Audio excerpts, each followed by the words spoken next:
My name is Sal Ruiz. I'm a lecturer in the College of Education. I teach 3 courses there, and I'm going to get into that. And I wanted to share with you some of the things I've been doing centered around AI in terms of the good stuff. So I think things that can probably enhance some learning modalities, and also realistically the scary stuff. Really quick, I'm in the ABA program, which is a program within the special ed department. I teach all my classes with the exception of thesis, operate, and high flex. So I have some students show up. Most of my students are online, but depending on what part of the semester and how they think they're doing in the course, I may get more showing up in person, as you can imagine. And those 3 courses are the intro course to our graduate program, ABA 1. ABA Applied to Learning, which is sort of like how to use behavior analysis as a teaching tool, and then the research methodology course that we use. And then thesis is only synchronous, and I have 14 students this semester, so quite a bit. And I would say, as a general rule of thumb, a piece about my personality, if I could apply the journal, everyone knows journal reviewer 2 is the mean one. I am probably journal reviewer 1. One of the things I've been working on is just trying to come up with better policies and more explicit feedback and confront that, because I don't want to be reactionary with this kind of stuff. So the types of assignments that are included in my courses are generally short writing assignments. So those are things that they couldn't use AI for because they do them in class at the end of the class period. So I'm less concerned about that. There is some summary of the research literature, especially in ABA 1. They all are also expected to do presentations, which is another thing that I think you can generate using AI. There are some timed assessments, which the time period is so short that I don't think that they could use AI to find the correct answer. They would run out of time and it would submit itself. So there are some concerns of some of my assignments. What I like to use, the other thing, and I mentioned the Apple tools in the toolkit, and this is kind of the good part. I like to use it in the high flex classes to evoke responses. So if you all are using Apple computers for your teaching, and you are doing anything on Zoom or FaceTime or Google Classroom or any of that, if you go ahead and update to the latest AI, the latest software update, it's free to do. The computer will actually recognize some gestures, and it will put a prompt, it'll do something for you. So for example, if I go like this, you'll see balloons. If I do the double peace sign, you get confetti. You can do a heart. And then lasers. And then, of course, thumbs up, thumbs down. And then, of course, the double thumbs down. And I use those. So when I try to evoke responding from students in classrooms, so I hate when I ask a question and everyone just sits there blankly. So I like to use those to get some general reaction from folks, and you usually do. And also when they answer a really difficult question, I like to give them the emoji or that gesture, whatever you want to call it. It's not emoji, but and I've noticed as I've been doing this in the last couple of weeks that once you start doing those, I have been getting a little bit better rates of responding. So people participating and trying to get the answers. And that's a good way to use AI, and it's fun, right? So I like that. Now, to the part of using it for assignments and cheating is basically that's what we're worried about, right? Academic dishonesty. I think you have to take it where you could take the approach, and I work with graduate students, so they're typically in that tech area, right? Like my students in their mid-20s know way more about this than I do, for sure. But they're usually pretty good, especially the younger ones, and we are concerned about it. So one of the things that I've done, I don't have it in my syllabus. I do put it in assignments. We are at the advantage, all of us, in that ChatGPT or any of these tools can't determine truth at this time. and the internet is filled with misinformation. So I guess that's a plus to figure it out, but you don't want to get there. So I like to put in policies about when AI is okay, when AI is not okay. So I give them some ground rules. And I don't say that they can't use it, because if I tell them they can't use it, they're going to use it and try to get away with it. And then I'm going to be policing instead of teaching. So some things I'm very okay. I tell them to download Grammarly. Grammarly has an AI component to it. I removed grammatical things from rubrics of writing assignments because the AI is going to do it for them. And I'm okay with that. It gets them to write better. And realistically, not going to lie to all you, when I submit things to journals, I use Grammarly too, just to make sure. So who am I, right? The other thing is the rule I put around it is don't use it for assignment creation. And there was actually a research study published centered around social media and accuracy of statements as it pertains to people with autism spectrum disorder. And the researchers found that less than 20% of all social media posts contain truthful, scientifically validated statements about ASD. So my question is, what are the chances that it's any higher in any discipline that we all teach? Probably not. So they're going to make mistakes, and that's how you're going to catch them. But if they do use it, and I haven't encountered this yet, it's cited as academic dishonesty, and that's what it is. And then we have to go through it. And when I tell them that, and I just say, hey, Hunter's policy on academic dishonesty is this, that is in my syllabus, and then there's nothing I can do. So I try to set ground rules instead. And then there is that consequence, right? So the way that, and also the other approach I've taken to remove some of my concerns is the way that you design assignments. So instead of having just summaries, it's not enough. So there is a summary piece and then more.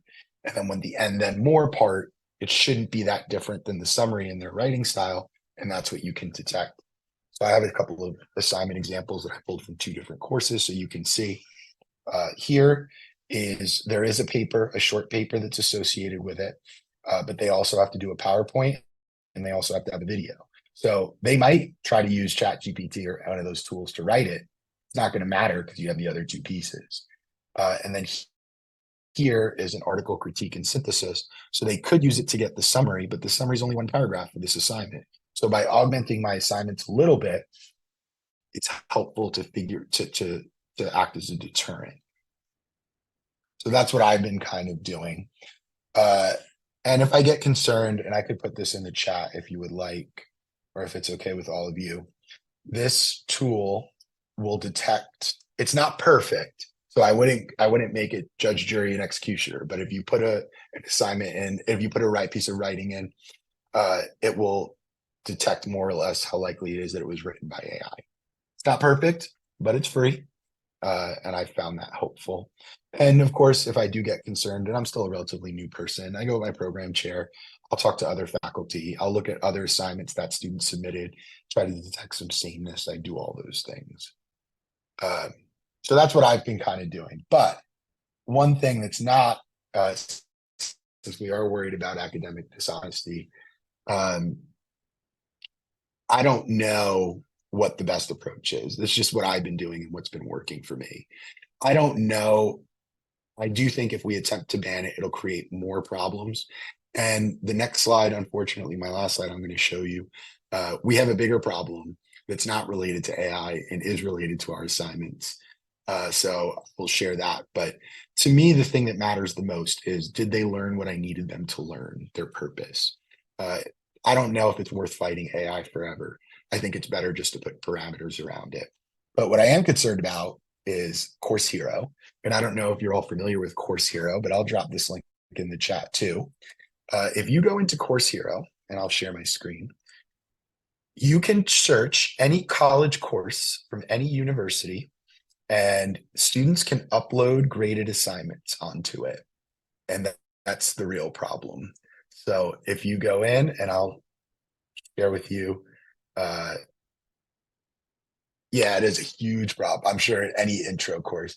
And you just go ahead in this box here and type your course. So for me, it's like ED ABA 790. and I do this.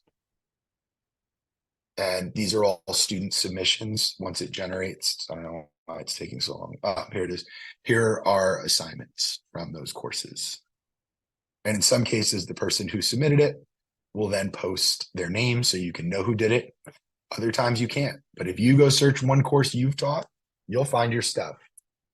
And to me, I think that's a much, if we're worried about academic dishonesty, that's probably a bigger problem because those are targeted to the things that we make as faculty. So those assignments that you spent all winter break making, that's what it is. So to me, that's the bigger problem.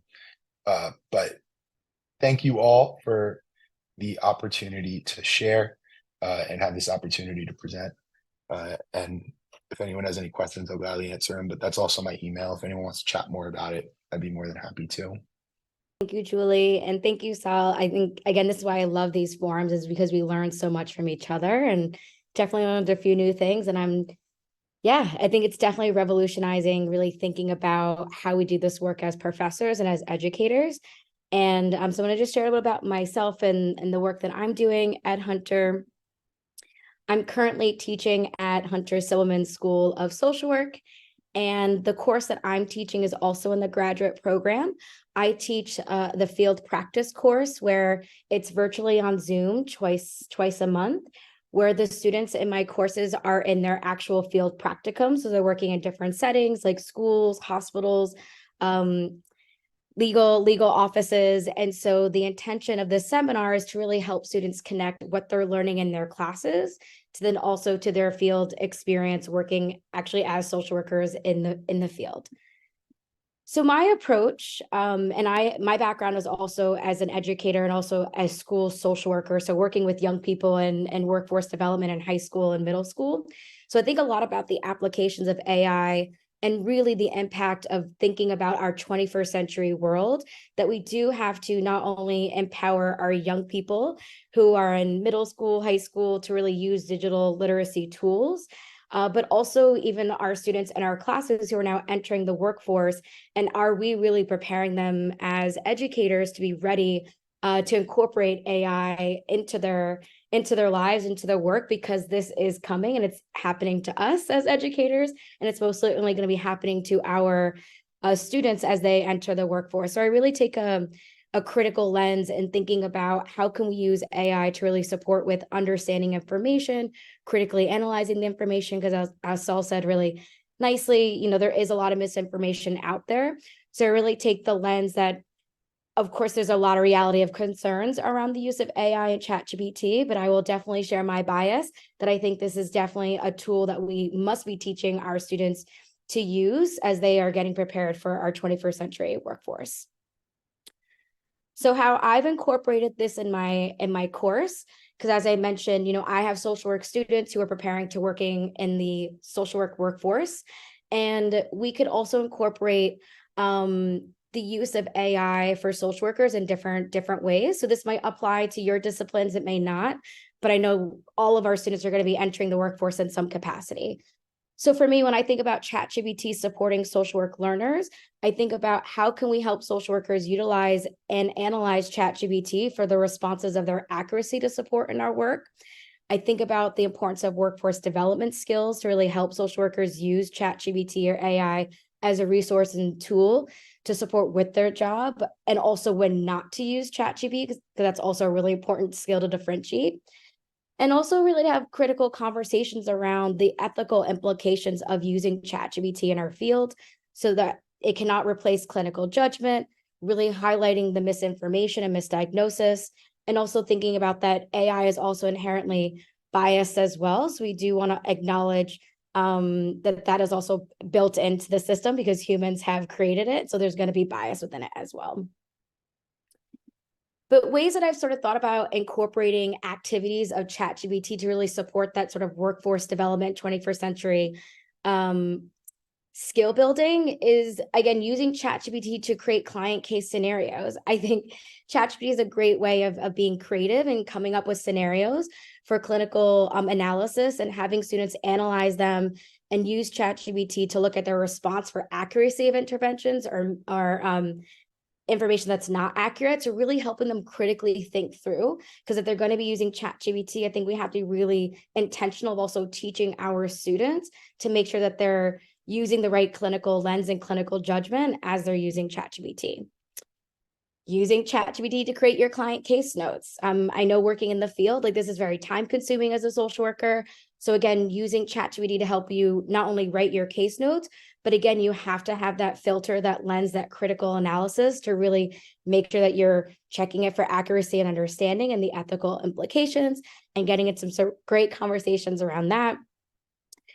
Using ChatGPT to create a therapeutic dialogue session. And you could, of course, analyze ChatGPT for the clinical interventions, what was helpful, what wasn't, as a really great learning tool to really get students to start thinking about this and thinking about the intervention. So you're kind of getting learning at a different way of really having ChatGPT support you in that deeper analysis.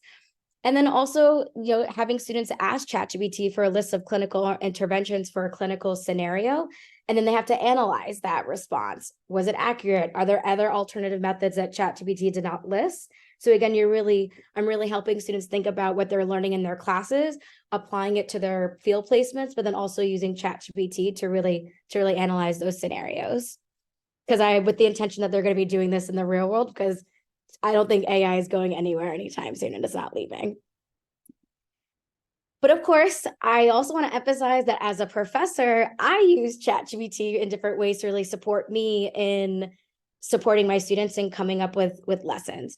So I do think that ChatGPT really can help save you time. It can really help creativity in your lessons, and also could help you provide new ideas.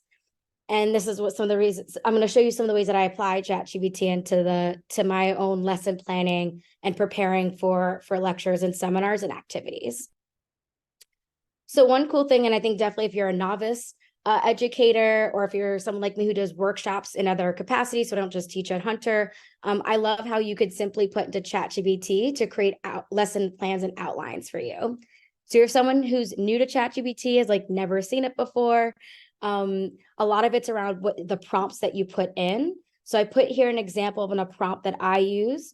As a social worker, I teach a lot about social work ethics. So I'm going to be asking ChatGPT to write me a lesson plan for social workers and how to make ethical decisions using the NSA Code of Ethics.